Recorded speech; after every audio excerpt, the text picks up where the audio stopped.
nunca foi tão barato e nunca foi tão rápido construir um produto como é hoje. Software é um jogo super competitivo, é um jogo que você precisa saber o que você está construindo, para onde você está indo. E para quem está no VC Track, você tem que entender que é um jogo de velocidade, né? Eu levei o maior bungee jump do Brasil para o interior do Maranhão. Com grande alegria que eu anuncio a Asas como uma nova apoiadora do Sunday Drops Podcast. A Asas oferece uma conta digital completa para empresas, automatizando processos de gestão financeira, aumentando a produtividade e reduzindo a burocracia, independente do porte da empresa. A Asas é pioneira do segmento TechFin. Ela combina o melhor da tecnologia com o melhor das soluções financeiras. Um dos seus produtos mais inovadores é o Banking as a Service. Permite transformar qualquer empresa, inclusive a sua, em uma fintech. Para saber mais, escaneie o QR Code abaixo ou visite asas.com.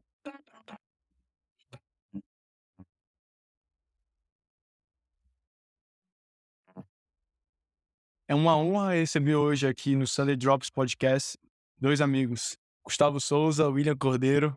Obrigado por vir no Sunday Drops Podcast.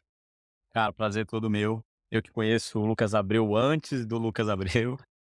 Acompanho a sua jornada desde o começo, sou super fã. Obrigado pelo convite. A gente, isso foi legal. Valeu pelo convite, Lucas. Vai ser um prazer dividir um pouco aqui com você, o que a gente vem fazendo. E a pauta de hoje é o SaaStr, esse evento que acontece na Califórnia todo ano sobre a indústria de SaaS. E eu queria que vocês comentassem um pouco sobre o SaaStr, como foi esse ano.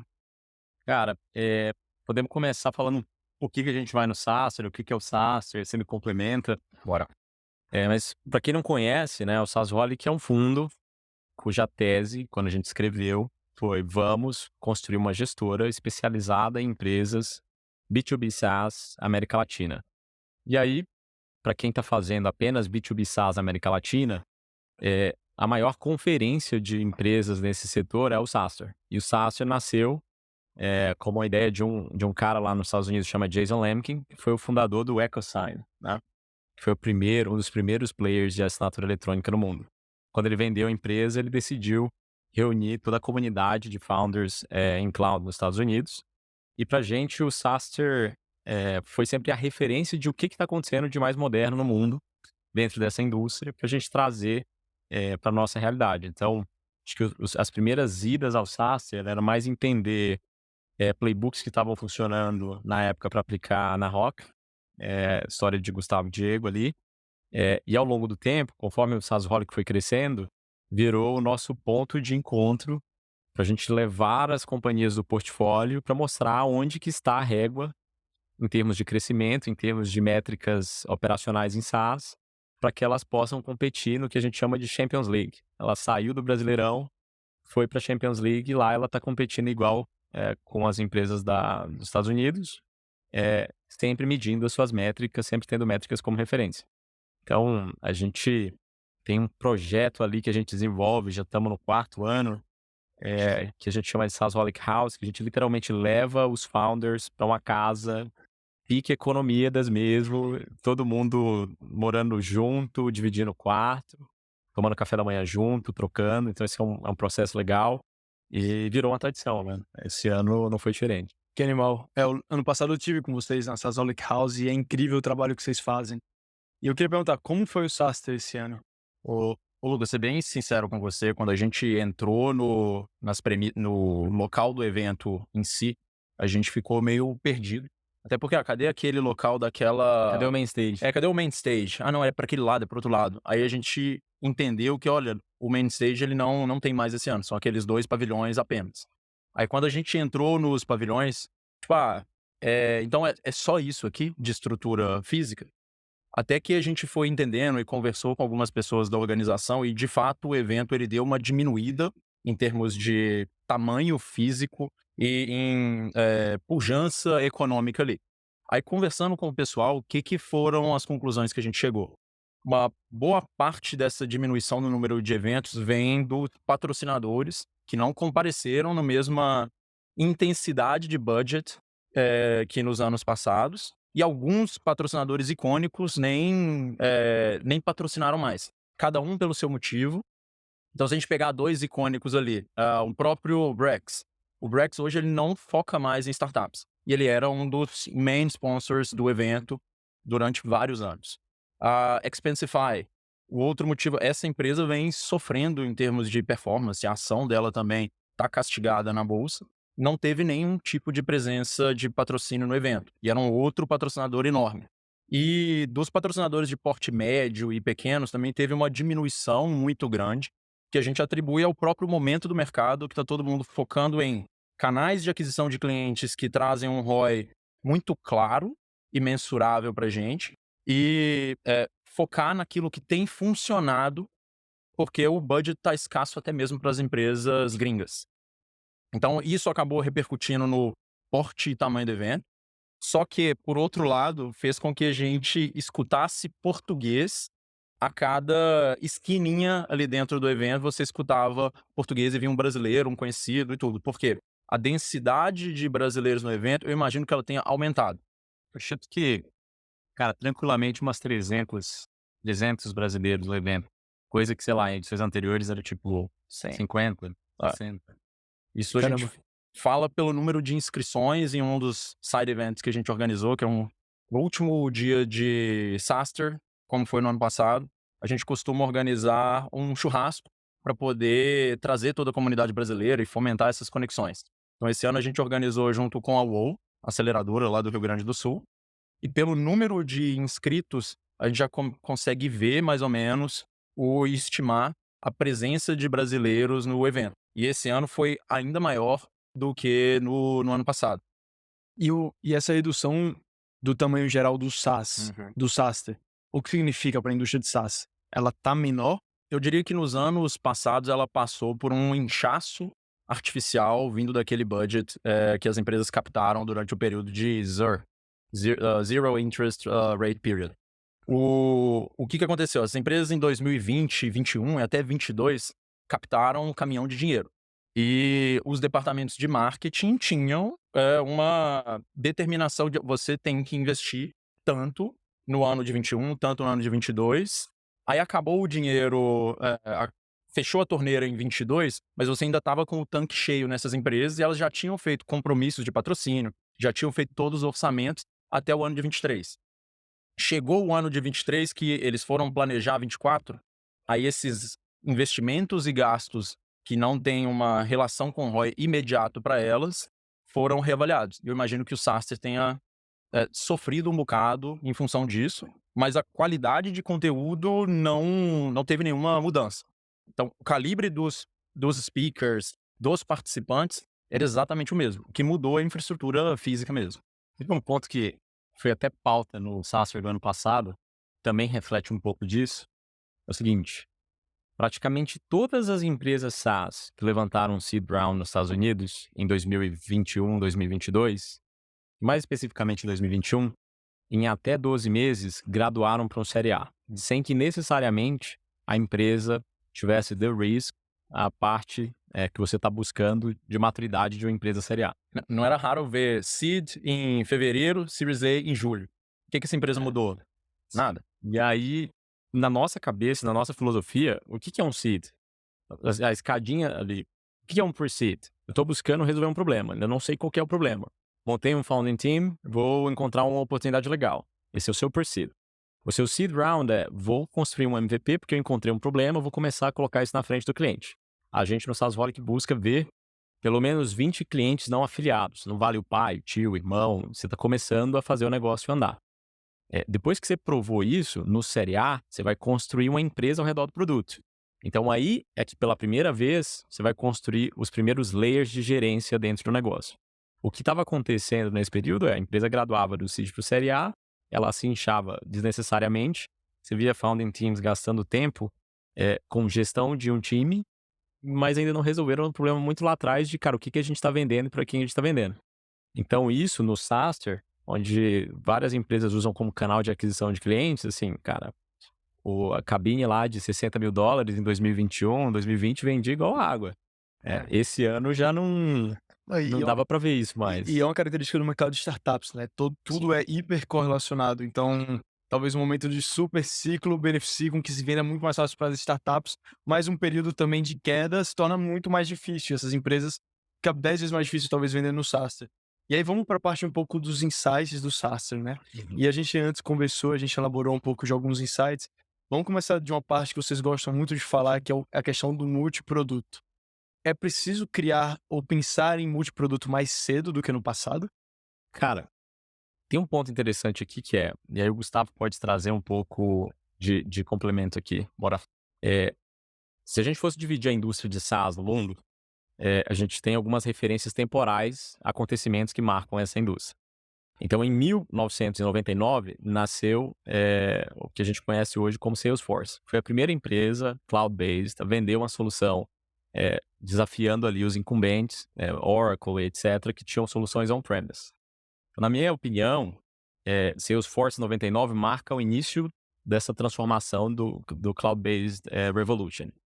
Dali para frente, a gente começou a construir as primeiras categorias que a gente conhece hoje. Então, nasceram as categorias de assinatura eletrônica, gestão de times, CRM, ERPs. E hoje em dia, é difícil a gente pensar numa empresa que começou algo novo que ninguém fez ainda. E aí, acho que de 99 a 2010, a gente pegou um primeiro ciclo. Essas empresas foram a mercado e a gente meio que graduou as empresas de cada uma dessas categorias. De 2010 até 2016, esse mercado começou a ficar mais competitivo.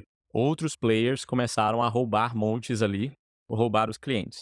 Em 2016 nasce uma empresa bem curiosa, que na minha opinião, ele marca uma segunda etapa do nosso mercado, que foi o nascimento da Rippling. Quando a Rippling nasce, ela nasce com uma tese super contrarian na época, que era, cara, eu vou nascer com 3 produtos simultaneamente. Eu vou construir uma solução de payroll, eu vou construir uma solução de single sign-on e eu vou construir uma solução de device management, tipo computadores, teclados, etc. Por quê? Porque o fundador tinha uma visão que era, cara, point solution software, que são empresas que têm apenas um produto, em algum momento eles vão começar a brigar por preço, que a solução vai estar muito próxima entre si. Esse produto vai começar a ter uma característica comoditizada, apesar de cada produto ter suas particularidades. Então, se eu agrego os dados mais cruciais do funcionário da empresa, dali para frente eu estou melhor posicionado para entregar outros produtos para esse cliente. E aí, em 2016, com o nascimento de Rippling, que a gente começa a ver um cara com uma tese super bold, fazendo algo que ninguém estava fazendo, que era uma expansão de produto muito antecipada quando comparada com os outros players. E qual foi o resultado disso? Esse cara que adquiriu um cliente porque precisava de uma solução em payroll, 3, 6 meses depois que o contrato estava rodando, o cliente levantava a mão e falava, pô, eu vi aqui que eu recebi um e-mail que vocês têm uma solução também de device management. Eu estou precisando contratar isso. Então, isso virava um cross-sell. Vi que vocês acabaram de lançar uma solução de outra coisa, isso virava um cross-sell. E ao longo do tempo, a Rippling começou a compound dentro do stack do RH, ao ponto de que depois ela foi para o stack do TI e depois ela foi para o stack do financeiro. Então, ela marca um momento onde essa empresa ela começa a ser a dona do stack do departamento daquela empresa. E aí, como que isso reflete o mundo hoje? Por que multiproduto? A gente tem visto que na América Latina foi um pouco mais tardio. A gente está vendo essas categorias se consolidarem agora. Só que a gente está vendo empresas nascendo já com mais de uma oferta. Então aí, você cria um negócio legal que o fundador da Rippling comenta, eu acho bem legal, que ele chama de novas ilhas de Product Market Fit, que é o cara que vai encontrar Product Market Fit com uma combinação de 2 ou 3 produtos simultâneos ao invés de um só. Então, o bundle que esse cara vai colocar na frente do cliente vai ter um valor percebido maior por dólar investido, porque se eu preciso de 3 soluções que me custam $5 por mês para poder executar 3 tarefas, e um outro concorrente chega e fala, eu ofereço as 3 soluções, só que as 3 juntas eu vou cobrar $10 e elas são profundamente integradas entre si, possuem o mesmo UX, mesmo UI, elas têm uma experiência legal para o cliente, não exigem um treinamento, e o preço do bundle é melhor, essa é uma oferta imbatível. E é aqui que eu acho que o mercado de software começa a caminhar. A gente, inclusive, trouxe uma pessoa do time Rippling para o SaaSholic House esse ano, justamente para te fazer um Ask Me Anything. Assim, cara, como que é tocar uma empresa multi-product? Como que você organiza time? Como que você recruta? Como que você... Tipo, é um monolito? É tipo microserviço? Você compra, você vende, tipo... Mas segura os insights dessa conversa com o pessoal da Rippling, eu quero saber muito. Mas eu queria saber da perspectiva do Gustavo. Quando você está analisando uma startup da perspectiva de investidor, quando você entende que ir para o multiproduto é desfoque, Tá? versus a estratégia correta? Então, só antes de entrar na sua pergunta, só complementando um ponto que o William falou. Então, enquanto em 99 começa essa nova onda de empresas SaaS nos Estados Unidos, aqui no Brasil a gente vê as grandes empresas SaaS nascendo a partir de 2010, dessa nova geração. Então, a gente tem as empresas on-premise, TOTUS, Lynx, etc., que vieram de uma outra geração e foram fazendo a sua transição para o mundo na nuvem. Só que a gente tinha um delay de adoção de novas tecnologias que era quase que uma década. Só que esse delay, ele vem diminuindo cada vez mais. Então a gente vê, por exemplo, aquele tanto de fundadores brasileiros que estão no SaaStr, eles estão bebendo da mesma água que o fundador do Vale do Silício está pegando no mesmo tempo. Então esse cara já voltou para o Brasil e já está aplicando aquelas melhores práticas, os insights que ele teve em real time. Então a gente não tem mais essa demora de aplicação de que era quase uma década no passado. Então, o que foi acontecendo ao longo do período que o William foi falando é que as categorias foram tendo seus campeões surgindo. Então, hoje, nos Estados Unidos, não tem categoria que é mar, que é um oceano azul mais. Ah, surgiu AI. Você vê aquela avalanche de capital entrando nessa categoria, porque nunca se tem uma categoria nova. Então, o que precisa se fazer é encontrar uma forma de... eu vou criar uma nova empresa, eu tenho que encontrar um ângulo, um wedge ali, um espaço de entrada para eu conseguir ser relevante para um cliente melhor do que qualquer outra solução que vem surgindo. Então, no nosso contexto Brasil, América Latina, voltando para a sua pergunta, as nossas categorias têm lá seus campeões, que são empresas maduras, talvez não tão bem capitalizadas e tão maduras quanto nos Estados Unidos, mas sim, tudo já tem um dono. Então, o que a gente vê no nosso mercado aqui também é essa necessidade de você dar um zoom out e olhar para o cliente de uma forma um pouco mais holística. Pode parecer jargão e tudo, mas na verdade antigamente eu focava naquele bordão de um produto, um canal, uma persona, uma dor, um tudo. Hoje, possivelmente, se você entra só assim, o seu cliente, não, mas o meu produto que eu tenho aqui ele já está tão maduro que essa dor aqui nem dói tanto. Se dói só um pouquinho, mas não me vale o trabalho de adotar uma nova solução, quanto mais pagar por uma nova solução. Então, o que a gente vê no nosso mercado hoje é essa necessidade de, beleza, às vezes eu entro single product, single feature, mas para você ter relevância e conseguir se defender naquele cliente e crescer o seu mercado, você muitas vezes tem que combinar novas dores que você vai resolver, seja no caso de um software vertical. Então, eu vou separar aqui em duas categorias. A gente vai ter o Vertical SaaS e a gente vai ter aquele SaaS que expande horizontalmente, que a gente chama de Hyper Bundle horizontal. Então, no Vertical SaaS, que é aquela empresa que entra em um cliente. Então, por exemplo, eu vou ser o dono do stack de tudo de um produtor digital de conteúdo, tal qual o CursoEduca. Então, eu vou ter área de membros, eu vou ter ferramenta de tutor, eu vou entregar ferramentas de AI para esse cara, eu vou resolver todo o problema de vídeo dele, etc, etc, etc. Então, você vê que você entra com uma solução, que é a área de membros daquele cara, e vai plugando outras soluções de outras dores que aquele seu cliente já experimenta também como dores. Você vira, no fim do dia, você vai acabar virando tipo um operating system. Perfeito. É o sistema operacional daquele cara. Então, esse é o Vertical SaaS. Mas o ponto do operating system que as pessoas negligenciam é por onde que você começa, que conecta com a sua pergunta de quando que você vai multi-product. E na nossa cabeça, é mesmo assim, cara, quando você vai pensar na sua tese, você precisa construir toda a cadeia de valor que você está inserido e entender o que é um ponto de controle forte. O que vai registrar os dados mais cruciais da operação do seu cliente para te colocar numa vantagem competitiva, sendo o orquestrador de tudo aquilo, para que os custos de troca sejam muito altos. Se você domina esse ponto de controle, dali para frente, a sua expansão de produtos tem que acontecer a partir daquele ponto de controle. Então, a ideia do multi-product é, se você não tem um ponto de controle, seu churn vai ser super instável. Você vai ter dificuldade de adquirir. O cliente vai contratar uma outra solução por conta de preço.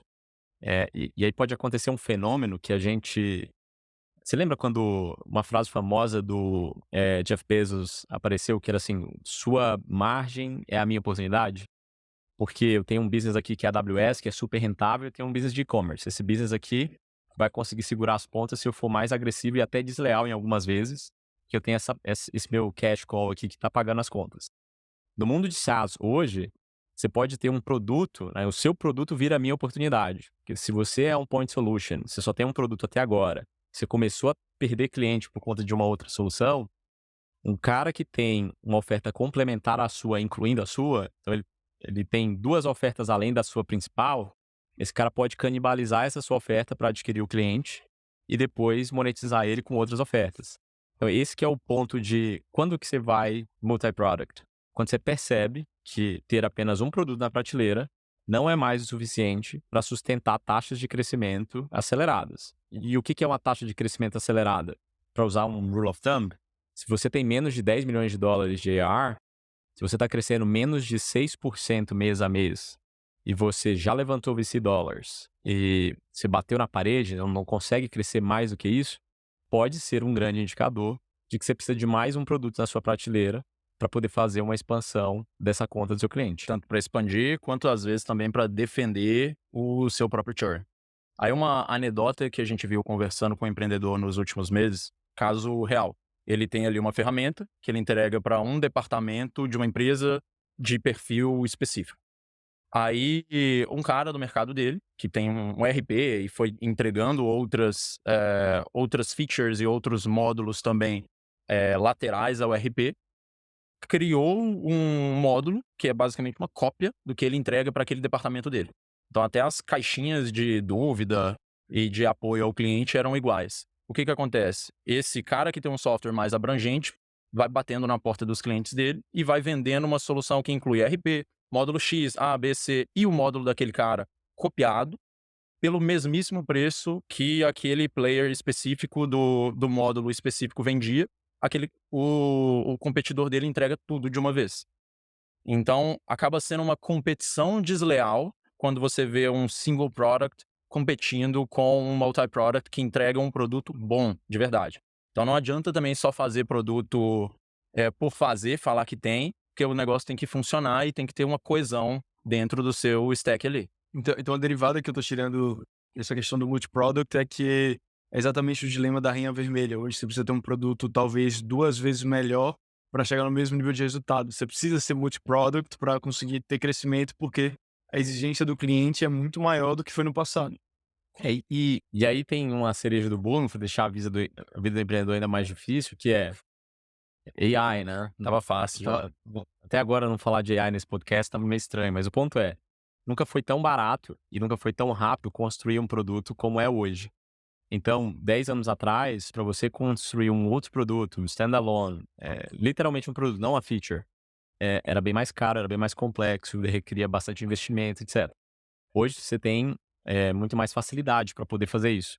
Então, tem uma discussão no Vale que é bugamente de todo mundo, que é, pô, beleza, o Rippling conseguiu fazer um negócio bizarro que foi, eles, acho que em um ano e meio, alcançaram 10 milhões de dólares de ARR, e no ano seguinte, eles fizeram 100 milhões de dólares de ARR. Foi meio que 10x. Só que tudo isso, ao passo que eles reportavam 200% de Net Dollar Retention. Se eu tenho 200% de Net Dollar Retention... Explica pro pessoal o que é Net Dollar Retention. Então, para quem não sabe, Net Dollar Retention é o santo graal do SaaS. Se eu tenho 100% de Net Dollar Retention, isso quer dizer que ao longo de 12 meses, o meu cliente, sem a necessidade de adquirir um novo cliente, eu não tenho um balde furado, eu consegui reter tudo aquilo. Se eu tenho 200% de Net Dollar Retention, eu estou dizendo que 12 meses, em uma janela de 12 meses, sem a necessidade de nenhum novo cliente, a minha empresa vai dobrar de tamanho sem que venda para nenhum novo cliente. E isso é bizarro, porque é aqui que você vê o porquê que as receitas em software valem mais do que receitas transacionais. Essa empresa ela vai, no mínimo, dobrar ano contra ano sem vender para nenhum novo cliente, apenas com a expansão da sua base.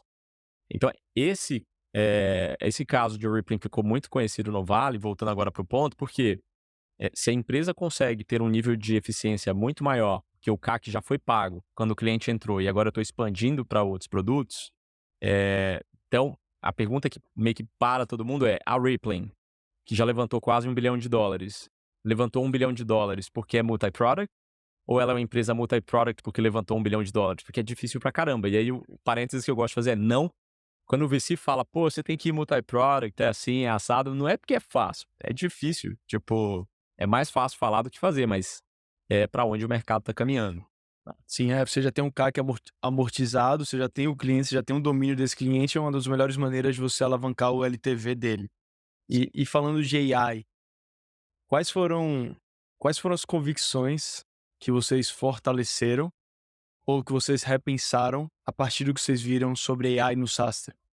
Uma coisa que ficou muito clara, se a gente for comparar a edição do ano passado para desse ano, AI ano passado já tinha tido algum período de maturação, mas ainda era algo meio novo, todo mundo estava querendo ver o que ia falar e tudo. Esse ano tinha talk sobre AI? Sim, só que na maioria esmagadora era como aplicar soluções de mercado, off the shelf, que usam AI para aumentar a sua produtividade dentro da sua empresa. Então, o que em 22, 23 falava-se sobre quais novos produtos você pode criar com AI, como colocar AI no seu produto para ele entregar mais valor para o cliente, como revolucionar a sua empresa com AI, ou como AI vai matar a sua categoria. Esse ano era uma visão muito mais pragmática, numa linha de... Teve até um talk excelente da Rippling, que é como a Rippling está aumentando a sua eficiência de vendas no seu canal de vendas outbound, usando ferramentas de AI. Então não é que a Rippling pegou e codou ferramentas muito sofisticadas dentro de casa, não. É como ela está organizando meta de vendedor, como que ela está separando territórios, o que ela está usando de ferramentas dentro de casa para aumentar a produtividade daquilo que já vinha funcionando. Então, parece muito com aquela curva de o hype adoption, eu não sei qual que é o nome daquela curva de hype, que no começo todo mundo pensa que vai mudar o mundo, aí tem uma desilusão e depois ela volta a subir numa cadência mais sustentável. Eu diria que a gente está subindo nessa cadência sustentável. AI vai mudar o mundo? Não, está mudando o mundo. Só que agora a gente está indo numa linha de beleza. A gente teve toda aquela... Show me the money. A gente teve toda aquela empolgação, mas agora como é que eu uso de verdade? Como é que eu uso agora? E não como que eu vou poder usar. A gente trouxe para o presente. Então, o que a gente tem visto ali são enriquecimento de dados no nível do mercado americano mudou absurdamente. Então, você consegue, e você vê isso pelos stands dos patrocinadores. Então, ferramentas de vendas são patrocinadores típicos desse tipo de evento. Então, você consegue comprar dados e plugar essas ferramentas de enriquecimento de dados, seja no seu stack de marketing ou no seu stack de vendas, de uma forma muito mais fácil e mais poderosa do que no passado, porque hoje o AI está varrendo a internet, varrendo o LinkedIn, e esses caras vão agregando esses dados de uma forma muito mais inteligente do que era no passado. Essa é uma coisa. Eles também estão usando o AI não para colocar o AI para ficar ligando para os outros, porque isso não funciona. O ser humano não quer falar com um robocall, isso a gente é vítima disso. Tem anos e anos, até hoje a gente fica recebendo ligação de telecom aqui, fazendo propaganda, isso não converte. Mas outra coisa que o AI também tem ajudado esses caras, na fase de pesquisa de como que eu vou fazer o contato com uma lead. Então imagina uma ferramenta de AI que ela pega e pesquisa tudo sobre a empresa target e sobre a pessoa que você está mandando lá para aquela empresa e monta um template de um e-mail para você mandar para aquele cara. Aí até uma dica que o pessoal passou bastante, a gente conversou com 2 empreendedores que passaram a mesma coisa, ferramentas que montam esses outreaches e entram em contato com as leads em massa para você, funcionam no piloto automático total? Funciona, mas funciona mal, com a taxa de conversão muito baixa, porque o AI sozinho ele ainda envia coisas ou meio alucinadas ou com a relevância baixa. Então, o que as melhores empresas estão fazendo, elas estão usando uma primeira camada de trabalho bruto realizado pelo AI, o ser humano vai lá e só valida. Então, o que antes o ser humano ele era o executor ou operador completo, agora ele passa a ser só um revisor da check no trabalho do AI. Olha, isso aqui ficou ruim. E então ele ganhou uma produtividade muito grande nesse aspecto. Só que, em contrapartida, como nem tudo são flores, todo mundo está fazendo a mesma coisa. Então, os canais de conversação que já estavam saturados ficaram ainda mais saturados. A barra de relevância na mensagem que você está enviando ela subiu ainda mais, porque todo mundo sabe que toda pesquisa começa a ser feita por um AI. Então, tem a luta do anti-AI ali também. Legal. A AI virou table stakes de alguma forma, né? Tá Perfeito. todo mundo usando. E do seu lado, William, quais foram as convicções que te fizeram repensar ou novas convicções que você veio do Sasser sobre AI? Eu acho que o que faz a gente repensar, por exemplo, 12 meses atrás, todo mundo achava que a forma como você ia lidar com um produto em software ia mudar de um dashboard based ou tela para um conversational prompt approach, que você ia sempre usar isso via prompt e tudo mais. Tipo, não necessariamente, para algumas categorias talvez, mas não é que tudo vai virar um prompt e você vai ter o seu, tipo, um único assistente virtual que vai comunicar com todo mundo. Assim, acho que você perguntou sobre coisas que me fizeram repensar, acho que isso é uma coisa. Uma outra coisa que me fez, aumentou a minha convicção sobre, nesse caso, a importância de silos de dados proprietários dentro da sua estratégia, dentro do seu produto. E isso, na minha opinião, conversa muito com o porquê que Vertical SaaS se tornou uma tese tão legal, sendo que 5 anos, 7 anos atrás, Vertical SaaS não era nada sexy, porque os addressable market de cada uma das categorias eram muito pequenos.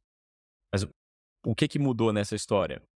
Se a briga dos LLMs ela não vai ser jogada aqui, a gente vai ter os grandes players construindo os modelos que vão ser usados por todo mundo, e sobrou para a gente rodar no nível aplicação, para construir uma solução, esse modelo precisa ser treinado, ou esse insight que você vai gerar para o seu cliente, ou o valor que você está entregando para o seu cliente, vai precisar de um dataset único.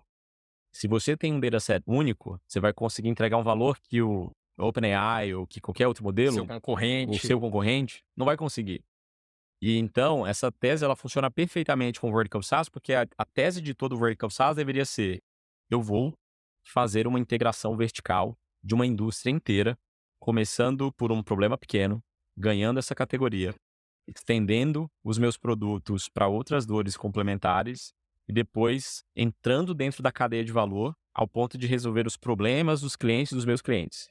Então, se você pegar os casos de sucesso que a gente tem em Vertical SaaS, Toast, uma empresa de 40 bi de dólar. Eu sou o operating system do restaurante. Faço tudo que o cara precisa. Se a gente pegar a Viva, nos Estados Unidos, eu sou o operating system dos laboratórios de empresas que estão dentro dessa categoria. Se a gente pegar Procore, ServiceTitan, grandes empresas em Vertical SaaS, eles fizeram esse roadmap. E isso só é possível se você pensar numa visão de addressable market que ela é expandível. Então, quando um Vertical SaaS chega em um fundo de Venture Capital, o erro tipo 1 dentro de um comitê, quando vai underwrite o risco, esse daí é muito pequeno. Mas por quê? Porque ele foi construído em cima da primeira oferta. Aí, por TAM, a gente fala de Total Available Market, que é o tamanho máximo que aquela empresa, aquela solução pode ficar. Exato. Mas quando você olha para um Vertical SaaS, seu approach tem que ser, isso aqui precisa ser um expandable addressable market. Quais são as ofertas que você está pensando aqui? E aí tudo isso casa, né? Então, se eu tenho silos de dados proprietários, que eu peguei uma indústria super única, então, no nosso portfólio a gente tem um Vertical SaaS para advogados, que é o Justify. Então, se eu tenho dados de advogado, ou se eu tenho dados de restaurante, caso da Yoga, que é uma empresa do portfólio. Se eu tenho dados de creators, se eu tenho dados de escolas particulares, é o caso de uma das novas investidas. Então, você tem um dado que não está disponível ali para todo mundo.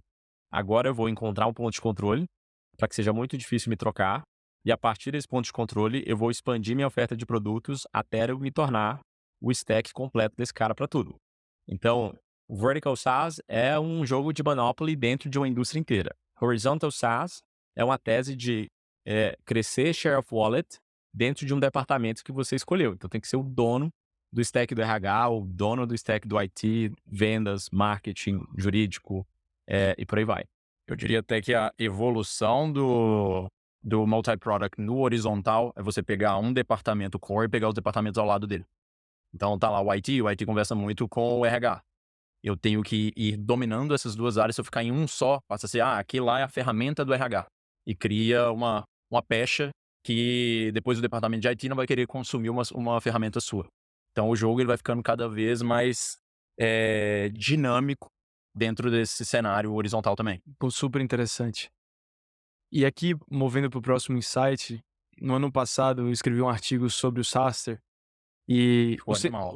o sentimento que eu capturei era o otimismo cauteloso.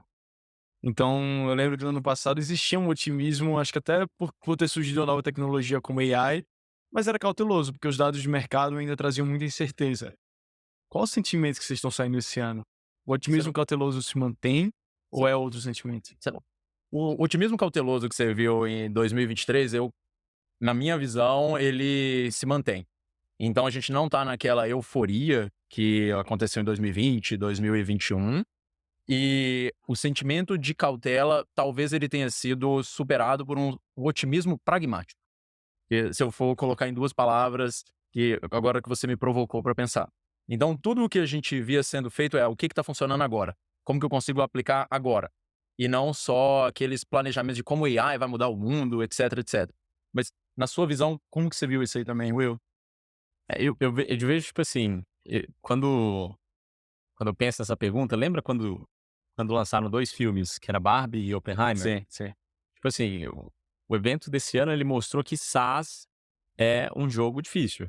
E foi um wake-up call, tipo assim, gente, não é um conto de fadas, você precisa entregar resultado para conseguir progredir dentro dessa indústria. E AI não mudou o jogo, as regras do jogo são quase as mesmas. Tipo, AI é uma adição ao jogo, de certa forma vai mudar como as coisas são feitas, mas continua lá. Tipo, tá bom, agora que você queria dinheiro para botar o AI, cadê o crescimento?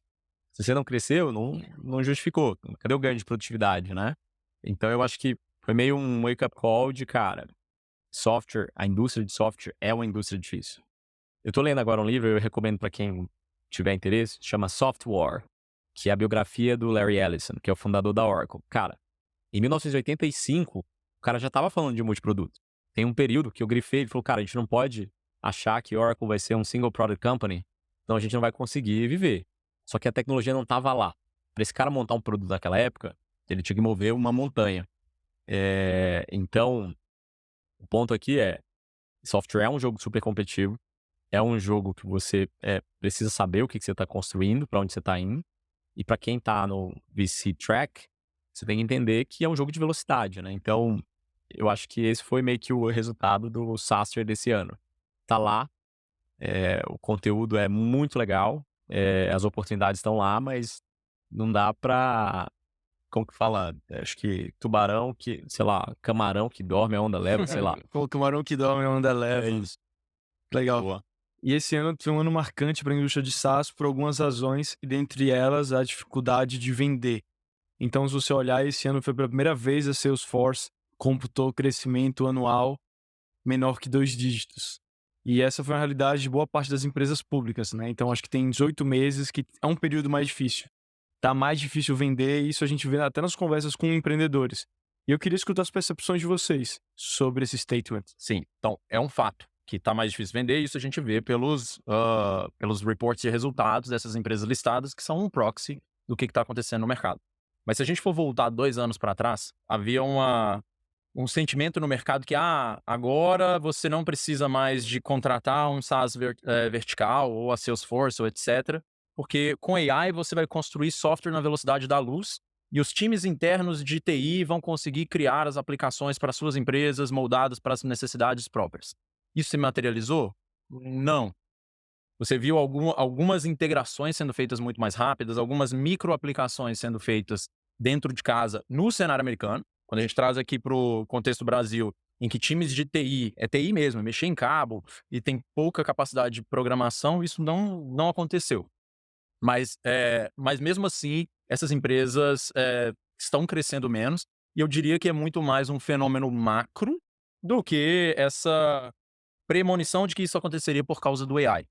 Então, o que a gente vê é que essa desaceleração econômica por causa de taxa de juros e toda a conjectura macro tem afetado os clientes dessas empresas de software, sejam eles clientes pequenos, clientes grandes, etc., que estão cada vez mais chatos na hora de contratar.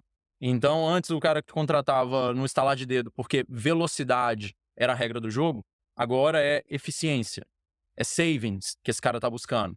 Então, na hora que ele vai renovar um contrato, ele entra em contato com o fornecedor dele e fala, cara, esse valor para mim não dá mais.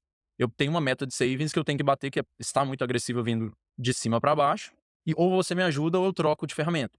Algumas vezes é blefe, outras vezes não é, mas o que acontece é fato é que antes as renovações que sempre vinham com um upsellzinho ali, uma correção aqui no Brasil, famoso IGPM e tudo, a gente vê num momento como esse as coisas ficando mais flat.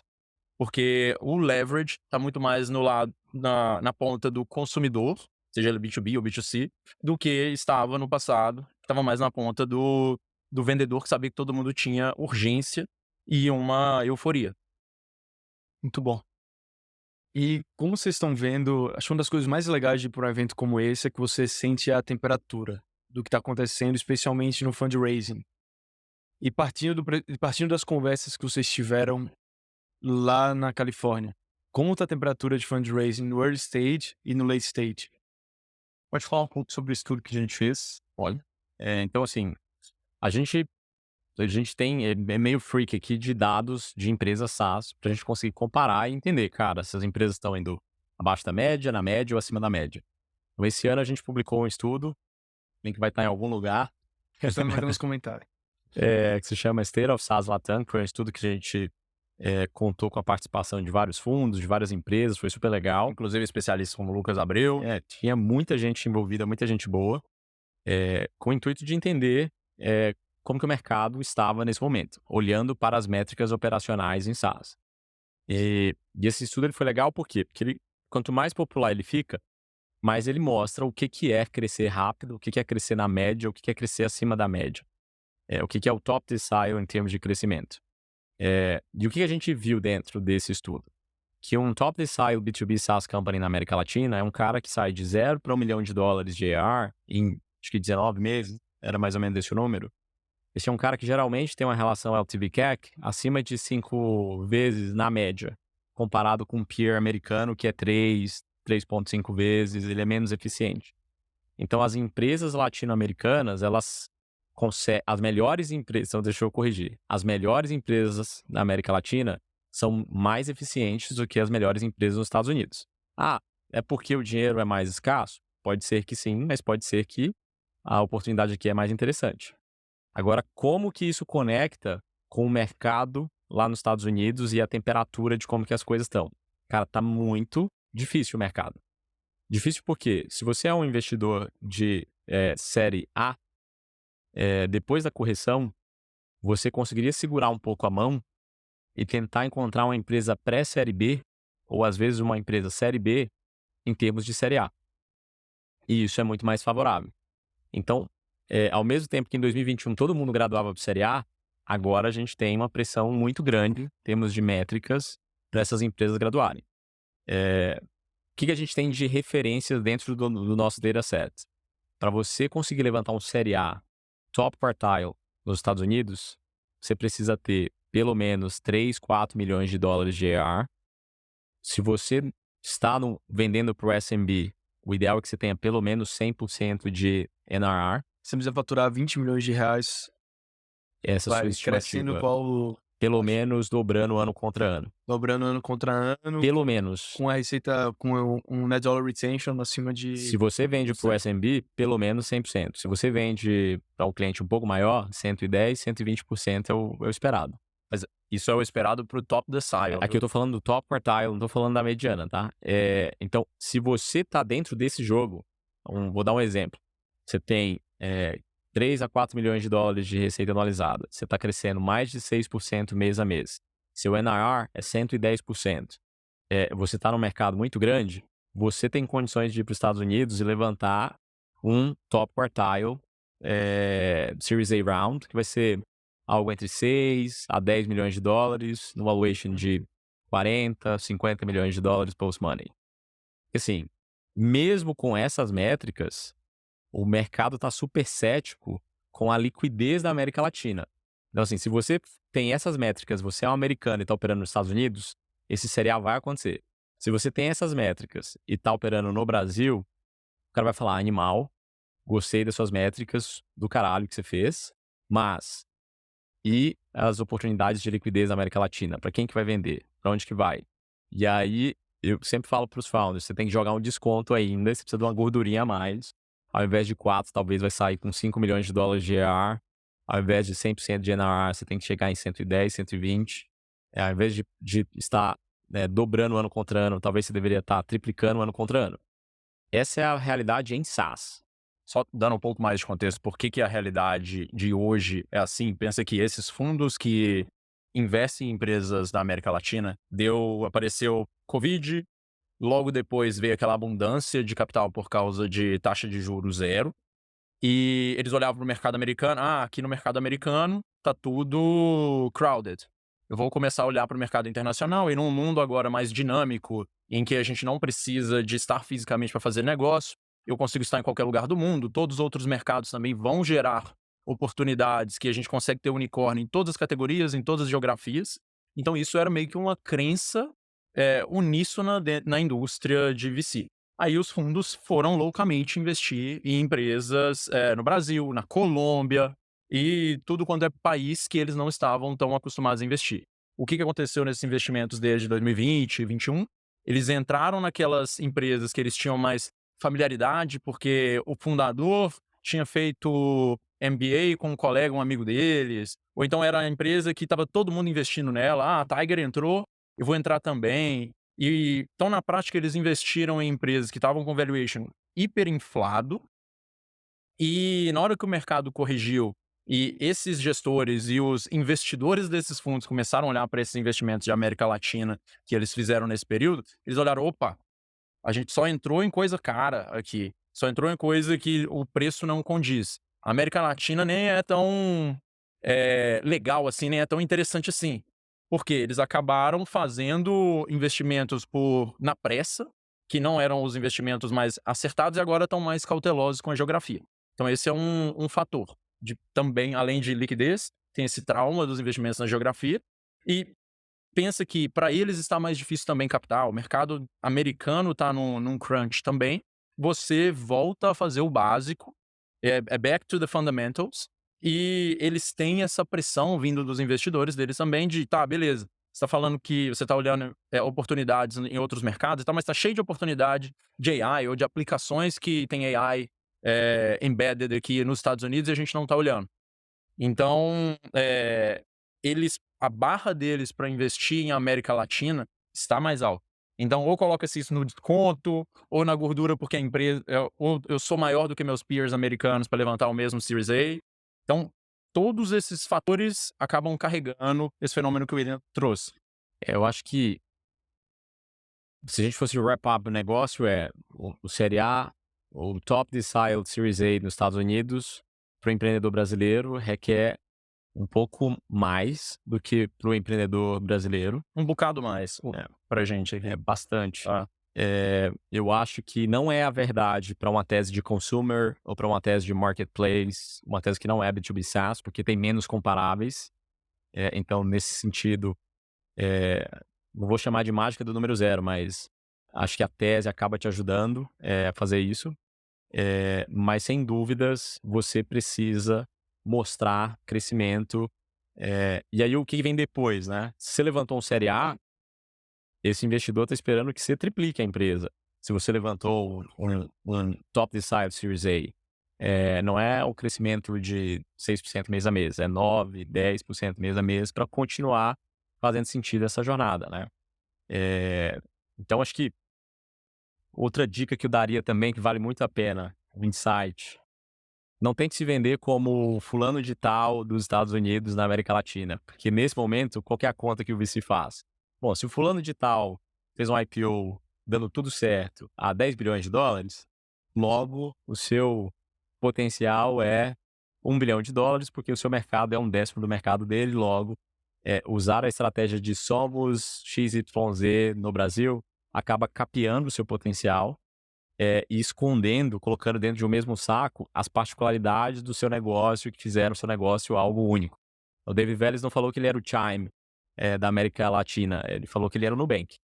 Isso foi um insight que a gente aprendeu, um papo recente com o Lucas Banho, que a gente teve lá no SaaSholic House, que, cara, agora é o momento de você destacar as jabuticabas que você tem na sua tese, porque esse é um momento de ressaca, que as empresas que têm bons fundamentos vão entregar aos investidores, e é isso que está acontecendo. E aí você vai ver uma nova safra de empresas super legais nascendo, porque elas são únicas, elas são as teses daquele momento na América Latina.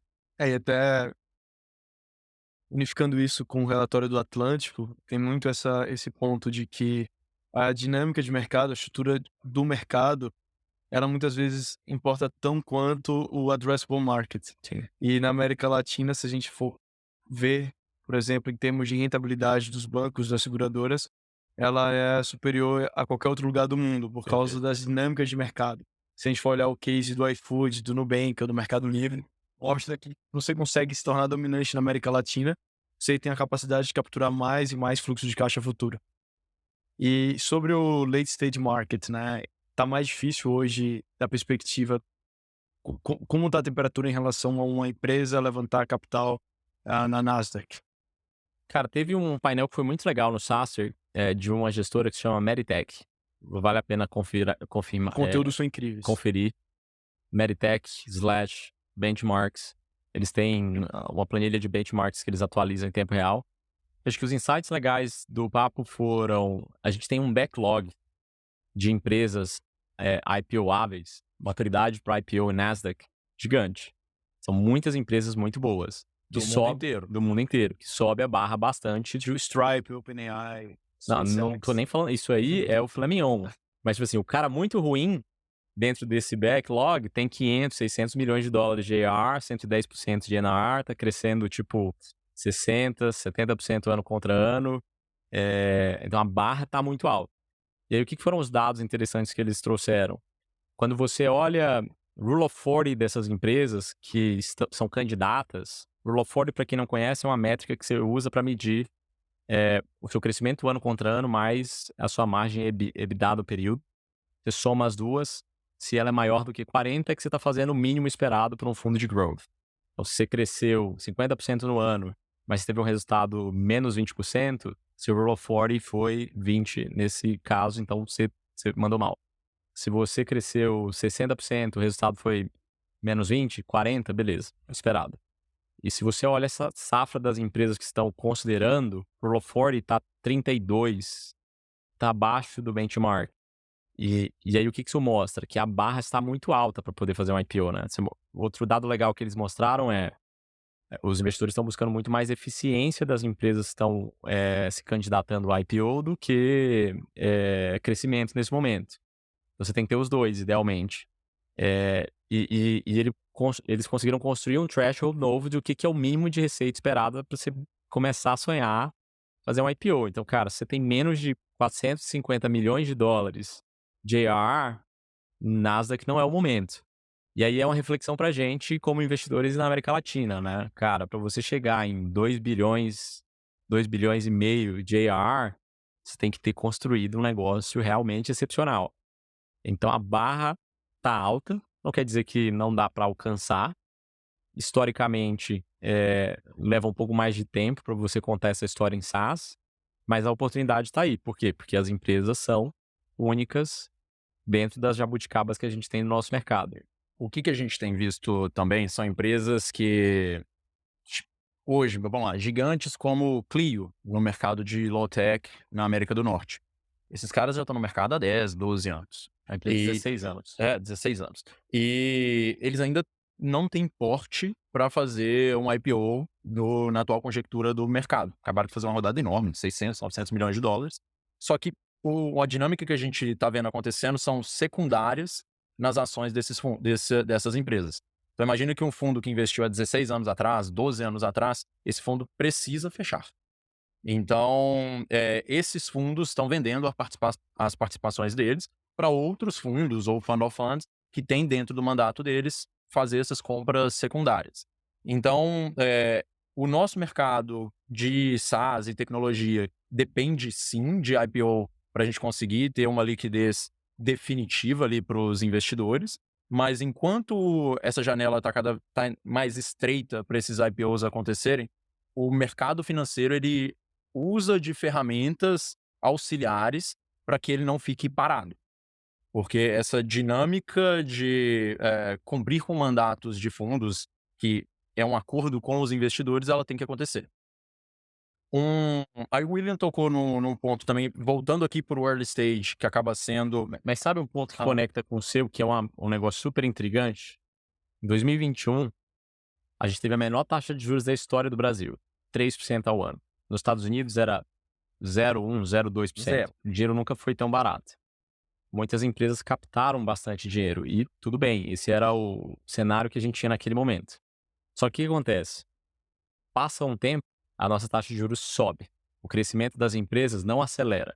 Então hoje, a gente tem muitas empresas que estão embaixo do stack do dinheiro investido pelos investidores. Elas valem menos que o stack. Os fundadores, se venderem a empresa hoje, não conseguem pagar o stack. Elas valem menos que o liquidation preference. Exatamente.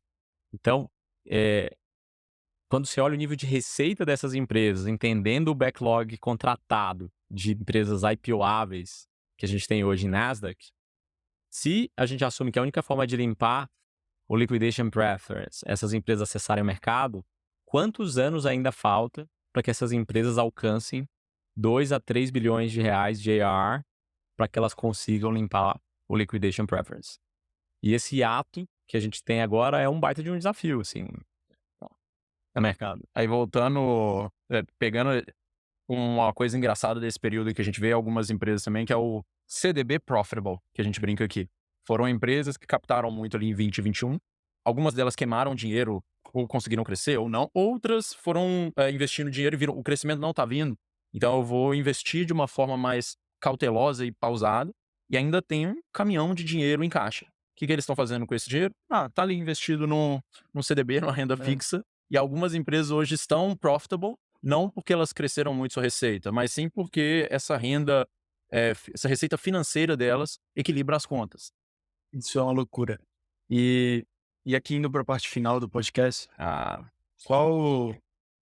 cara, você vai mandar meio out of the blue assim, mas qual foi o momento do SaaS esse ano que vocês falaram, pô, adoro o que eu faço? Ou, pô, isso aqui tá muito maneiro. Cara, posso falar o momento? Eu acho que vai ser, não sei se vai ser o mesmo seu, mas o momento mais legal do SaaStr, o momento mais legal do SaaStr esse ano, na verdade, não foi no SaaStr, porque esse ano o SaaStr virou um side event pra gente. O momento mais legal foi, acho que no dia 2 do SaaStr, ou no dia 1 do SaaStr, a gente tinha 6 empresas do portfólio, todos os fundadores estavam dentro da mesma casa. E, cara, depois de um dia intenso de reuniões e tudo mais, a gente se juntou para assistir Tropa de Elite 1, todo mundo no mesmo quarto, Sentadinho no chão, comendo pipoca. Mas, tipo, aquele foi o momento que eu falei, pô, a gente criou um negócio animal aqui, que é um bond entre as empresas do portfólio, são conexões verdadeiras, essas empresas vão se ajudar, elas vão crescer. E a gente tá construindo uma cultura legal, então, cara, talvez o momento mais legal do SaaStr foi o Side Event, que é o nosso SaaSholic House. Era o mesmo que você ia falar? Não, o meu de um desejo nosso do passado, que a gente sempre organizou esse churrasco de fechamento de SaaStr para os brasileiros e tal, mas uma coisa que a gente ficava se provocando tá, legal, o churrasco ele promove muitas conexões, só que a gente não é só oba-oba, vamos fazer uma coisa mais produtiva, mais conteúdo. E quando a gente organizou no domingo pré-SaaStr, então imagina que brasileiro nos Estados Unidos, o que ele quer fazer? Ou ele quer fazer compra ou ele quer fazer turismo.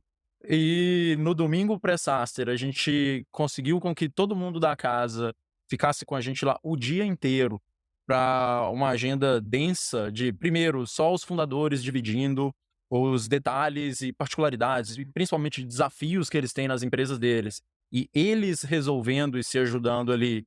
Foi uma coisa que, para mim, esse momento foi o mais legal, que exigiu tirar todo mundo do Brasil, ir para um fuso horário esquisito, e no domingo tá ali todo mundo horas dividindo seus problemas. Kimono, abrindo, cada uma das empresas abriu suas métricas operacionais e falou, cara, meu churn é esse, minha retenção é essa, meu desafio é esse. Eu, William, o Diego, a gente poderia ter evaporado, não teria mudado a dinâmica daquela discussão.